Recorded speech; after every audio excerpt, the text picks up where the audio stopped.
74% लोगों के पास जमीनें नहीं, और जबकि देश में केंद्र सरकार के पास लगभग 40 लाख हेक्टेयर जमीन खाली पड़ी है। अब आप समझ लीजिए, चौंकाने वाले अपने 40 लाख हेक्टेयर जमीन केंद्र सरकार के पास खेती वाली पड़ी है, लेकिन वो इस देश के अंदर दबे पिछड़े वंचित समाज के लोगों को जमीन देना नहीं चाहती, उनकी जमीन छीनना चाहती है।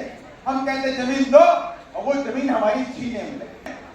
जहां बहुजन समाज के लोग अपने दम पर यहां पर इकट्ठे हुए हैं, अगर हमने कहीं बसें लगा दें और कहीं हम बसें लगा दें तो पूरा देश में महाकुंभ बिहार में कर दें, नीला क्रांति का महाकुंभ। बस हमारे पास साधन नहीं, हमारे लोग गरीब भूखे प्यासे आए डायरेक्टर रास्ते, एक बार खाना मिल गया है, अब पता नहीं मिलेगा नहीं मिलेगा, लेकिन बाबा साहब के मान सम्मान में कोई आज नहीं आया।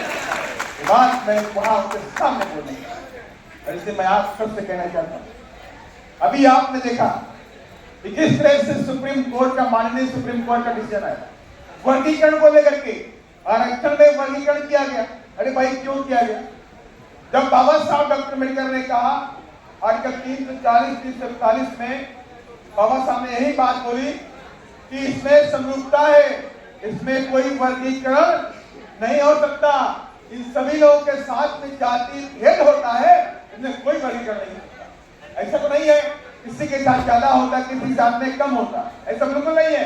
इसलिए जब जाति भेदभाव होता है तो वर्गीकरण का कोई सवाल नहीं है, लेकिन वर्गीकरण हो गया और किस लिए किया गया?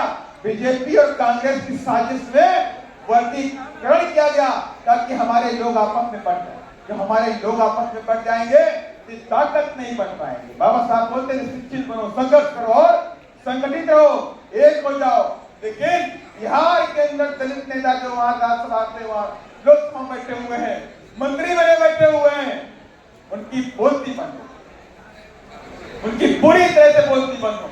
उससे पहले लंबी लंबी बातें करते थे वो लोग, संविधान को लेकर बातें कर रहे थे, अम्बेडकर बात को लेकर बातें कर रहे थे, रिजर्वेशन को बचाने को लेकर बातें कर, लेकिन जब वर्गीकरण हुआ तो अब मांझी जी और चिराग जी पता नहीं कहां चले गए, पता ही नहीं कहां चले, कहां गायब हो गए।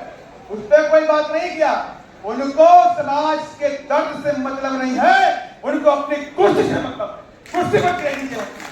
और इसलिए आप सबको मालूम है बहुजन समाज पार्टी कुर्सी की परवाह नहीं करती है। और माननीय बहन जी मुख्यमंत्री उत्तर प्रदेश की थी, बहन जी पर दबाव बनाया गया। 1.5 साल बाद माननीय बहन जी ने सीएम की कुर्सी, मुख्यमंत्री की कुर्सी पर लात मार दिया।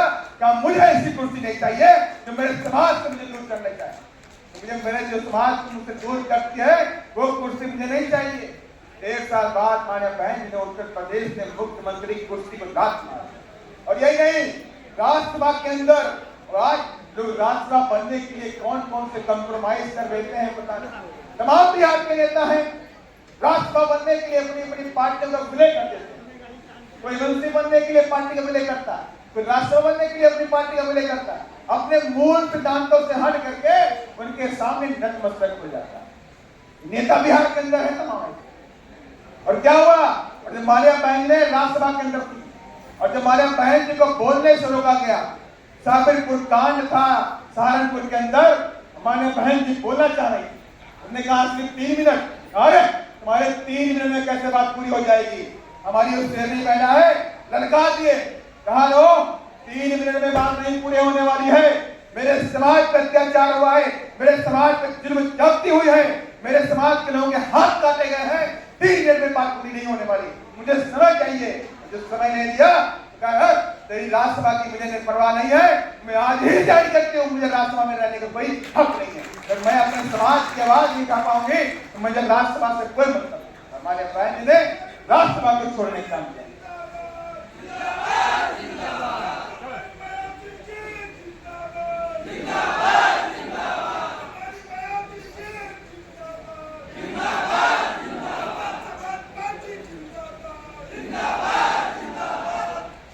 इसलिए मैं आपसे तय करता हूँ, मैं आखिरी कुछ बातों को लेकर के बात में उत्पन्न करूंगा। मैं कुछ बातों को लेकर इसलिए कहना चाहता हूँ कि इंपॉर्टेंट जो बात है बिहार के अंदर, बिहार में गरीब लोग, और देश के आंकड़े के अनुसार इस देश में 74% लोगों पर जमीनें नहीं, और जबकि देश में केंद्र सरकार के पास लगभग 40 लाख हेक्टेयर जमीन खाली पड़ी है। अब आप समझ लीजिए, चौंकाने वाले अपने 40 लाख हेक्टेयर जमीन केंद्र सरकार के पास खेती वाली पड़ी है, लेकिन वो इस देश के अंदर दबे पिछड़े वंचित समाज के लोगों को जमीन देना नहीं चाहती, उनकी जमीन छीनना चाहती है। हम कहते जमीन दो और वो जमीन हमारी छीने मिले। तो मैं उनसे कहना चाहता हूँ, इस बार आप सब लोग बिगुल बजा दीजिए और इस बार ठान लीजिए कि नीला झंडा हाथ में निशान यही दिलाएगा मान और सम्मान, यही दिलाएगा मान सम्मान।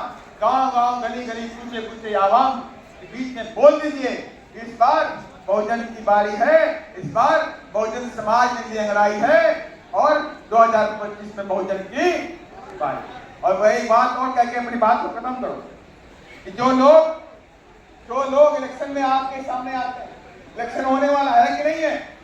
हम इलेक्शन तैयारी नहीं कर रहे हैं। इलेक्शन तो मेरी समझ से अक्टूबर नवंबर में होगा, अक्टूबर में होगा ना, अक्टूबर नवंबर में होगा। अभी तो फरवरी चल रहा है, अभी तो हमने झांकी दिखाई है, अभी ये झांकी है और पिक्चर पूरी अभी बाकी है।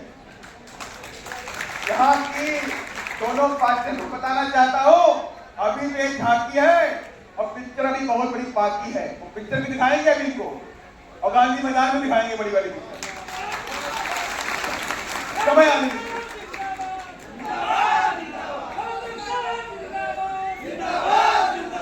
समय आने दीजिए, बिल्कुल समय आने दीजिए। इसलिए मैं आपसे एक बात और कहूंगा, लास्ट बहुत जरूरी बात, मैं इतनी सी बात कह के बात खत्म करूंगा। जब बाबा मानव कांशीराम साहब ने पार्टी बनाए और पार्टी बनाने के बाद मानव कांशीराम साहब हमारे समाज के अंदर जागृत जुनून पैदा करने के लिए अलग अलग नारे दिए। उसमें था, एक नारा था, वोट हमारा राजकुमारा, आवाज नहीं आएगी, वोट हमारा राजकुमारा नहीं चलेगा। मतलब क्या है? बाबा साहब डॉक्टर अम्बेडकर ने हमें वोट का अधिकार, और वोट का अधिकार किस लिए दिया? बाबा साहब डॉक्टर अम्बेडकर जानते थे कि देश के अंदर में जो समाज है, दलित समाज है, गरीब है, पिछड़ा है, आदिवासी है, इसे हक नहीं दे रहे लोग, इन्हें जमीन नहीं दे रहे हैं, इनको मान सम्मान नहीं दे रहे हैं, इनके बच्चों को नौकरी नहीं दे रहे हैं, इनको जंगल जमीन में हिस्सेदारी नहीं दे रहे। अब हिस्सेदारी कैसे मिलेगी इनको? तो बाबा साहब ने कहा, जब आपको हम वोट का अधिकार देंगे और उसी वोट के जरिए आप इस देश के राजा बन जाओगे, और जब आप राजा खुद बन जाओगे तो खजाने की चाबी तो आपके हाथ में होगी कि नहीं होगी? खजाने की चाबी के मालिक तो आप हो जाओगे। लेकिन अभी आरजेडी वाले, ब्रिटिश वाले कंपटीशन लगाए पड़े, हम 2000 रुपया देंगे, 2500 रुपया देंगे, बोलते नहीं बोलते?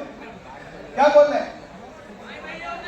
माई बहन योजना, दादा दादी योजना, भैया भाई की योजना, तमाम योजनाएं लेकर के आए और बोले 2000 रुपए देंगे। अरे तुम्हारे 2000 रुपए की हमें जरूरत नहीं है, इस बार तो खजाने की चाबी चाहिए हमें। क्या चाहिए? खजाने की चाबी चाहिए। और जिस दिन मेरे हाथ में खजाने की चाबी आएगी, उसी दिन 2000 छोड़ दीजिए, 20,000 देने का काम। और इसलिए मैंने आखिरी बात खत्म करके मैं अपनी बात को विराम दूंगा। मैंने कहा, मानव कांशीराम साहब ने नारा दिया कि वोट हमारा राजकुमारा नहीं चलेगा, नहीं चलेगा। इसका मतलब साफ था कि जो लोग तुम्हारे बच्चों से नफरत करते हैं, जो लोग तुम्हारे बच्चों से नफरत करते हैं, जो लोग तुम्हारे अच्छे कपड़ों से नफरत करते हैं, जो तुम्हारी शिक्षा से नफरत करते हैं, जो तुम्हारी नौकरियों से नफरत करते हैं, और जो लोग तुम्हारी बहू बच्चियों की तरफ बुरी आंख से देखते हैं, तो क्या वो लोग तुम्हारा वोट लेकर के तुम्हारे लिए, तुम्हारे बच्चों के लिए कोई हक की बात करेंगे क्या? बताइए मुझे। जो लोग तुमसे नफरत करते हैं, जो तुमसे नफरत करते हैं, क्या वो लोग तुम्हारा वोट लेकर तुम्हारे बच्चों के लिए कोई कानून बनाएंगे क्या? उनको नौकरी देंगे क्या? शिक्षा देंगे क्या? जब नहीं देंगे तो मानव कांशीराम साहब ने कहा, जब नहीं दोगे तो वोट भी, वोट हमारा होगा, अब राज्य भी। अब यही 2025 में हमने ठान लिया। और ये बात मैं आपको कहना चाहता हूँ, लोग कहते हैं बीएसपी खत्म हो रही, कहते कि नहीं कहते हैं? लोग सपने में सोच रहे थे बीएसपी खत्म हो रही। अरे जो कहते हो भाई बीएसपी खत्म हो रही, यहाँ आके देखो ना कर क्या। मैं उनसे बोलता हूँ, उनको याद आना चाहिए भाई, यहाँ हमने बसें नहीं लगाई है, यहाँ बहुजन समाज के लोग अपने दम पर यहाँ पर इकट्ठे हुए हैं। अगर हमने कहीं बसें लगा दें और कहीं हम बसें लगा दें तो पूरा देश में महाकुंभ बिहार में कर दें, नीला क्रांति का महाकुंभ। बस हमारे पास साधन नहीं, हमारे लोग गरीब भूखे प्यासे आएंगे कल रात से। एक बार खाना मिल गया है, अब पता नहीं मिलेगा नहीं मिलेगा, लेकिन हमारे लोगों ने, हमारे पार्टी के लोग, वरिष्ठ लोगों ने, तमाम लोगों ने उनके लिए कुछ थोड़ा मोटा व्यवस्था करी है। लेकिन मैं दावे के साथ में कहता हूं, जिस दिन हम ताकत में आ जाएंगे तो हर साल महाकुंभ नीली क्रांति का भी मनाने का काम, और शिक्षा का महाकुंभ बनाएंगे। पाखंड आडम किसी का नहीं, शिक्षा का महाकुंभ होना चाहिए। इस देश में आप तरक्की कर सकते हैं, शिक्षा से कर सकते हैं, साइंस से कर सकते हैं। अगर आप शिक्षा का महाकुंभ करेंगे तो देश तरक्की करेगा, समाज तरक्की करेगा, यहाँ के लोग तरक्की करेंगे, आवाम तरक्की करेगा। और नौकरियों का महाकुंभ होना चाहिए। महाकुंभ हो तो नौकरियों का होना चाहिए। इस महाकुंभ में इतने लाख बच्चों को प्रदेश के नौकरी दी गई, लेकिन ये काम नहीं होते हैं, आपको बहकाने का काम होता है। इसीलिए मैं चाहता हूं आप सभी लोग बाबा साहब को ध्यान में रख करके, संत रविदास, शिरोमणि रविदास जी को ध्यान में रख करके, महादेव कांतिराम साहब के संघर्ष त्याग बलिदान को ध्यान में रखते हुए, आदरणीय बहन जी के त्याग बलिदान संघर्ष को ध्यान में रखते हुए आने वाली 2025 में नीला झंडा हाथी निशान हाथ में थान लेना और जा करके जय भीम के उद्घोष में हाथी का बटन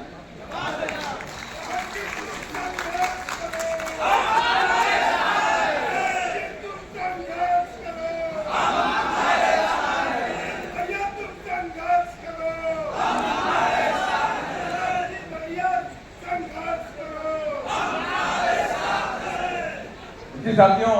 अब मैं तमाम, अभी मेरे अध्यक्ष जी का अध्यक्ष भाषण बाकी है, तो इन सब बातों को ध्यान रखते हुए मैं पुनः बहुजन समाज पार्टी के तमाम मेरे जाबाज नेतागण और हमारे बीच में मंजू निषाद जी बैठे हुए, काफी क्रांतिकारी भाषण जिनका है, काफी अच्छा भाषण देती है। गोपालगंज में दिखाया, अपना टेलर दिखाया।